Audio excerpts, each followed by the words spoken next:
উচ্চ মাধ্যমিক তৃতীয় সেমিস্টারে সংস্কৃত বিষয়ের যে পরীক্ষাটি হলো সেই পরীক্ষার উত্তরগুলো একটু মিলিয়ে নাও। দেখো 2026 সংস্কৃত পরীক্ষা।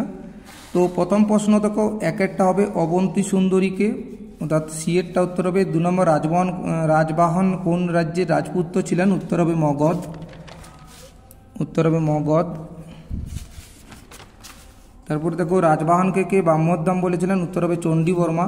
4 নম্বর রাজহংসের পদযুগল কিসের দ্বারা আবদ্ধ ছিল? উত্তর হবে রৌপ্য শৃঙ্খলের দ্বারা, অর্থাৎ ডিএডটা উত্তর হবে।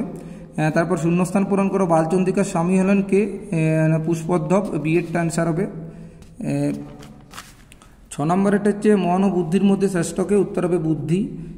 7 নম্বরে কারা শ্রেষ্ঠ ব্যক্তিদের অনুসরণ করে? উত্তর হবে সাধারণ মানুষেরা। কর্মেন্দ্রিয় কয়টি? 5টি। তারপরে 9টা দেখো উত্তর হবে, এটা 9টা উত্তর হবে লাভ করা। তারপরে দেখো 10এরটা দেখো সন্ধি বিচ্ছেদ করে, এটা সিএরটা উত্তর হবে। 11এরটা উত্তর হবে দেখো সিএরটা। তারপরে দেখো 12টা উত্তর হবে ডি মহাভারত। 13 নম্বরে দেখো সত্য মিথ্যাটা বিএডটা উত্তর হবে 1, 2, 4 সত্য, 3 মিথ্যা। 14 নম্বর শকুন্তলার পালক পিতা হলেন? উত্তর হবে কর্ণ। তারপরে দেখো 15টা হবে এরটা প্রিয়ঙ্কদা। 16 দেখো বুদ্ধিযুক্ত মতু, বিএডটা উত্তর হবে। 17টা দেখো শ্রেষ্ঠ পদটি গঠন কোন সূত্রের প্রয়োজন? উত্তর হবে ডিএডটা। 18টা দেখো ডিএডটা উত্তর হবে। 19এরটা দেখো এরটা উত্তর হবে ভার্গব শব্দটির ব্যুৎপত্তি নির্ণয় করো, তার বিগুযুক্ত অন। 20টা দেখো শূন্যস্থান পূরণ করো, এটা হবে বিএডটা উত্তর।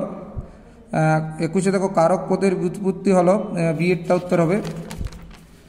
তারপরে 22এ দেখো অপবর্গে কোন বিভক্তি হয়? উত্তর হবে তৃতীয় বিভক্তি।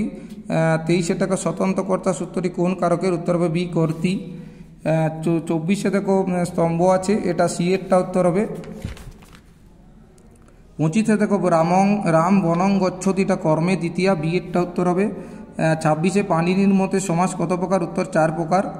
27এ দেখো অভাব অর্থে অব্যয়ীভাব সমাস নিষ্পন্ন পদটি হলো নির্জনম, এটা ডিএডটা উত্তর হবে।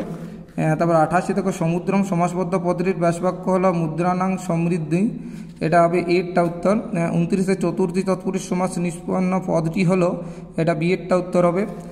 30এরটা দেখো রাজপুত্র কোন সমাসের উদাহরণ? রাজ্ঞপুত্র রাজপুত্র কোন সমাসের উদাহরণ? সিএরটা ষষ্ঠী তৎপুরুষ। সঠিক ক্রমবিন্যাস নিরূপণ করো, উত্তর হবে বিএডটা 31এর। তারপরে দেখো 32 হচ্ছে বামন শব্দের অর্থ ক্ষুদ্রাকৃতি। 33 সংস্কৃত সাহিত্য সর্ববৃহৎ পুরাণের নাম হলো স্কন্দ পুরাণ, ডিএডটা উত্তর।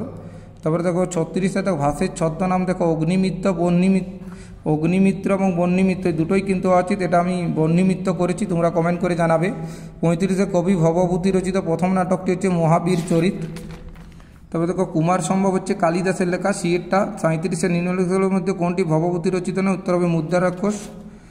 38 দেখো ব্রহ্মগুপ্ত রচিত একটি গ্রন্থ হল ব্রহ্মস্ফুট সিদ্ধান্ত। দশমিক সংখ্যা পদ্ধতি পুনর্ব্যবহার আছে যার হাত ধরে, তিনি হলেন আর্যভট্ট। এবং 40 দেখো ধনাত্মক ও ঋণাত্মক রাশির আলোচনা কার গ্রন্থে পাওয়া যায়? ব্রহ্মগুপ্তের হৃদে। এই 40টি প্রশ্ন দিলাম, অবশ্যই কমেন্ট করে জানাবি কার কত হলো। এবং সোমনাথ পাইন স্যার অবশ্যই ফেসবুক বা ইউটিউব চ্যানেল সার্চ করে করে দেবে, সাবস্ক্রাইব করে দেবে। ধন্যবাদ।